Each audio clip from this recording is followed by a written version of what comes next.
Ya, Mas Soleh. Assalamualaikum. Waalaikumsalam. Assalamualaikum. Selamat sore. Sore-sore, Pak. Siap, Pak. Siap.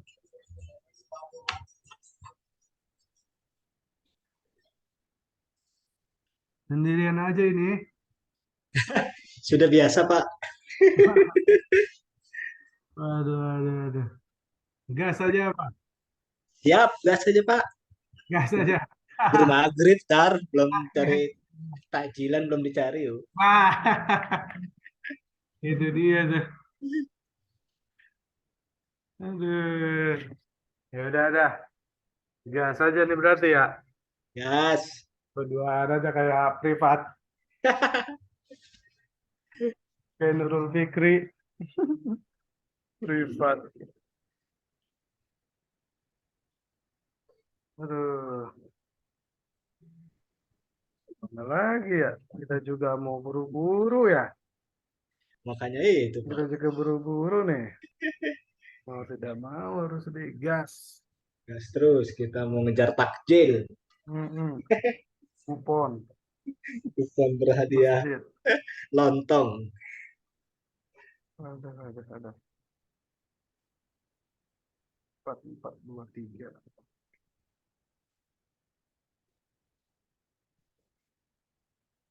Loh, kok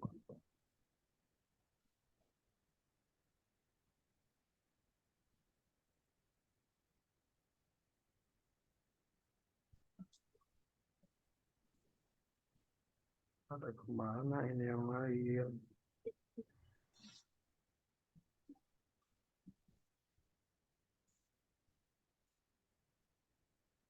Hmm.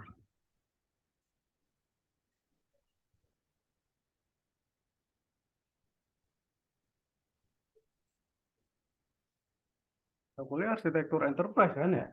Ya, betul, Pak. Hmm.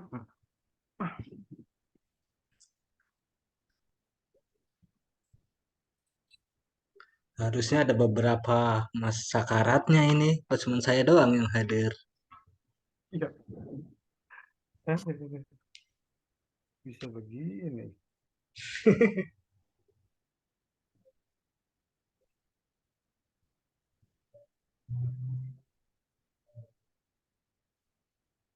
Oke, terima kasih Mas Soleh. Assalamualaikum warahmatullahi wabarakatuh. Pada Waalaikumsalam warahmatullahi.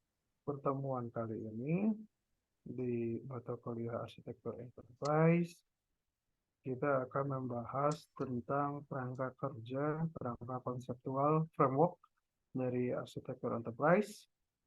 Jadi, framework arsitektur enterprise adalah kerangka konseptual yang digunakan untuk merancang, mengimplementasikan, dan mengelola arsitektur enterprise. Ada beberapa framework di arsitektur enterprise yang populer antara lain. Pertama, frameworknya itu Zahman Framework. Kedua ada TOGAF, the Open Group Architecture Framework. Tiga ada FIF atau Federal Enterprise Architecture Framework. Keempat ada DODAF, Department of Defense Architecture Framework. Yang kelima ada TIF, Treasury Enterprise Architecture Framework.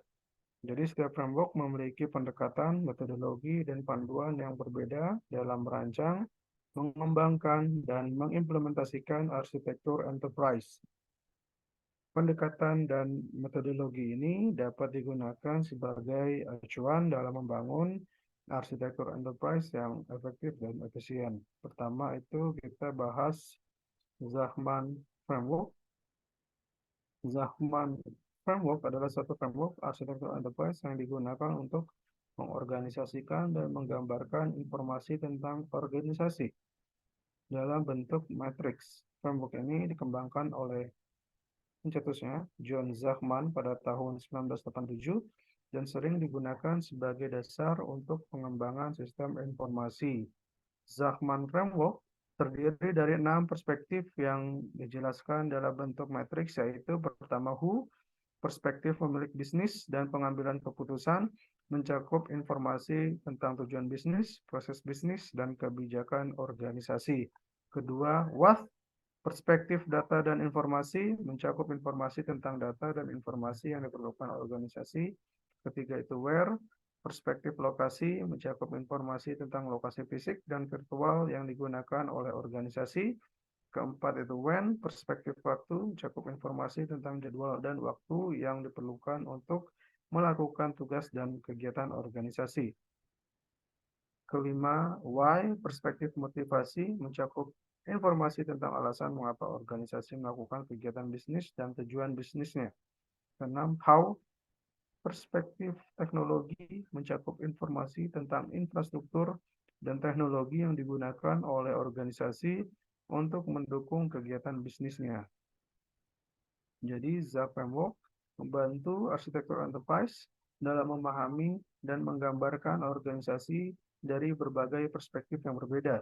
Hal ini membantu arsitek enterprise dalam mengembangkan strategi arsitektur yang komprehensif dan terintegrasi untuk memenuhi kebutuhan bisnis organisasi secara keseluruhan.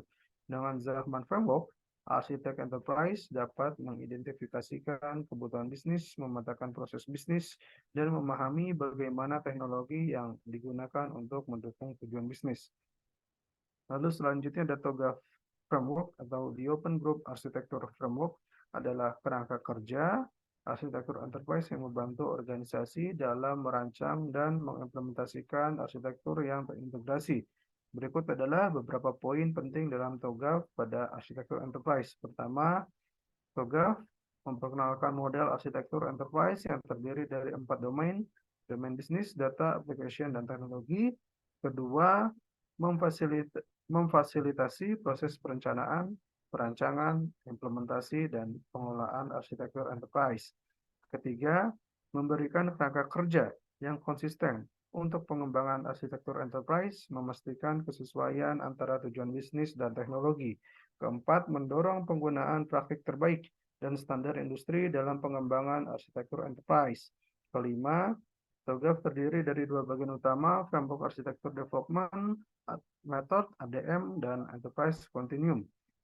Keenam, ADM adalah kerangka kerja proses untuk pengembangan arsitektur enterprise yang terdiri dari 6 fase, preliminary, architecture fashion, business architecture, information system architecture, teknologi arsitektur, dan opportunity and solution. Selanjutnya ada FIF Framework atau Federal Enterprise Architecture Framework. Adalah kerangka kerja arsitektur enterprise yang dikembangkan oleh Kantor Manajemen dan Anggaran Amerika Serikat. FIF dirancang untuk membantu pemerintah dalam membangun dan mengelola sistem informasi dan teknologi yang kompleks, serta memastikan bahwa investasi dalam teknologi informasi menghasilkan nilai yang optimal bagi masyarakat.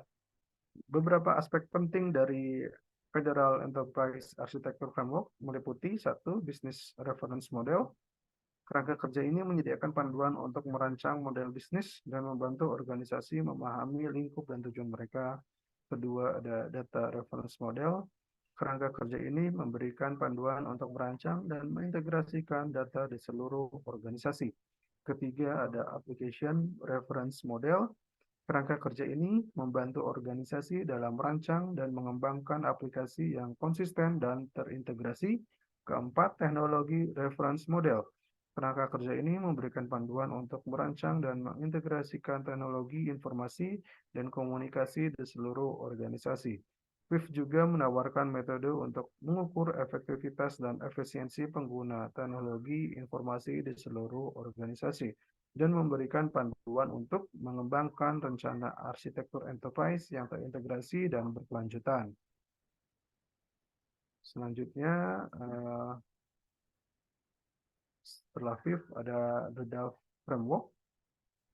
Department of Defense Architecture Framework adalah kerangka kerja arsitektur enterprise yang dikembangkan oleh Departemen Pertahanan Amerika Serikat.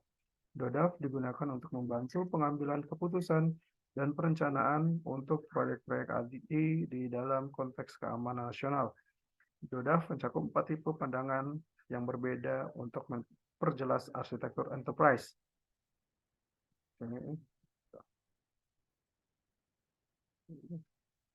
Pertama, eh, pandangan operasional menjelaskan aktivitas operasional dan proses bisnis yang mendukung misi. Kedua, ada pandangan sistem menjelaskan sistem dan komponen IT yang dibutuhkan untuk mendukung aktivitas nasional. Ketiga, pandangan teknis menjelaskan teknologi dan infrastruktur IT yang diperlukan untuk mendukung sistem dan komponen IT. Keempat, pandangan arsitektur enterprise memberikan gambaran umum tentang arsitektur enterprise dan strategi bisnis yang terkait. Dalam DODAV, setiap pandangan dikembangkan dengan menggunakan berbagai model arsitektur seperti diagram aliran data, diagram struktur data, dan diagram komponen. Tujuan utama DODAV adalah untuk memastikan bahwa sistem dan teknologi yang digunakan secara efektif dan efisien dalam mendukung visi dan misi. Lalu ada TIF Framework. TIF atau The Treasury Enterprise Architecture Framework adalah kerangka kerja arsitektur enterprise yang dikembangkan oleh Departemen Keuangan Amerika Serikat untuk membantu mengembangkan dan mengimplementasikan arsitektur enterprise pada lembaga pemerintah. TIF memiliki 4 lapisan arsitektur, yaitu bisnis arsitektur. Lapisan ini mencakup deskripsi bisnis organisasi, termasuk tujuan dan strategi bisnis, proses bisnis, dan struktur organisasi. Kedua, ada information arsitektur. Lapisan ini mencakup deskripsi informasi yang diperlukan organisasi untuk menjalankan bisnisnya, termasuk data, aplikasi, dan infrastruktur teknologi. Ketiga, ada teknologi arsitektur. Lapisan ini mencakup deskripsi teknologi yang digunakan organisasi, termasuk perangkat keras, perangkat lunak, dan infrastruktur jaringan. Keempat, performance arsitektur. Lapisan ini mencakup deskripsi kinerja organisasi, termasuk kriteria kinerja kunci dan pengukuran kinerja. TIF juga memiliki 3 tipe arsitektur, yaitu arsitektur strategis, arsitektur operasional, dan arsitektur teknis yang digunakan untuk mengembangkan arsitektur enterprise yang lengkap dan terintegrasi. TIF juga memberikan panduan untuk pengelola siklus hidup arsitektur enterprise, termasuk perencanaan, pengembangan, pengujian, dan pemeliharaan. Terakhir, framework arsitektur enterprise dalam mempelajari framework arsitektur enterprise sebaiknya diperhatikan pula prinsip-prinsip dasar arsitektur enterprise seperti prinsip keandalan, keamanan, skalabilitas, interoperabilitas, dan fleksibilitas. Selain itu, pemahaman tentang teknologi dan proses bisnis yang digunakan oleh perusahaan juga sangat penting untuk membangun arsitektur enterprise yang sesuai dan efektif. Ya, terima kasih. Paling untuk saat ini sekian ya Mas Oli ya untuk pemaparan ya. Di pertemuan ke-6 di arsitektur enterprise, pembahasannya tentang framework arsitektur enterprise. Pemaparannya nanti saya akan share, mungkin setelah saya finishing dikit-dikit, baru saya akan share di grup WhatsApp. Kalau ada kesulitan di soal OTS, sampaikan aja Mas Soleh, itu open book, open source. Mas Soleh dan teman-teman bisa searching, bisa explore di semua platform, itu banyak pembahasannya. Itu aja sih Mas Soleh untuk sore hari ini ya. Siap, siap. Siap. Oke, selamat menyiapkan berbuka puasa Mas Soleh. Salam buat yang di kantor nih, kantor teh. Di kantor teh ya, Pak. Oke, oke, oke. Iya, Salam buat yang lain juga siap, Pak, siap. berbuka puasa. Lagi Ya goreng udah. bakwan, Pak. Waduh, lempar-lemparin lah ke sini. Boleh, boleh. Ya udah ya Mas Soleh ya. Siap. Oke, lanjut Mas Soleh. Izin live. Assalamualaikum warahmatullahi wabarakatuh. Waalaikumsalam warahmatullahi wabarakatuh. Terima kasih, Pak. Terima kasih Mas Soleh.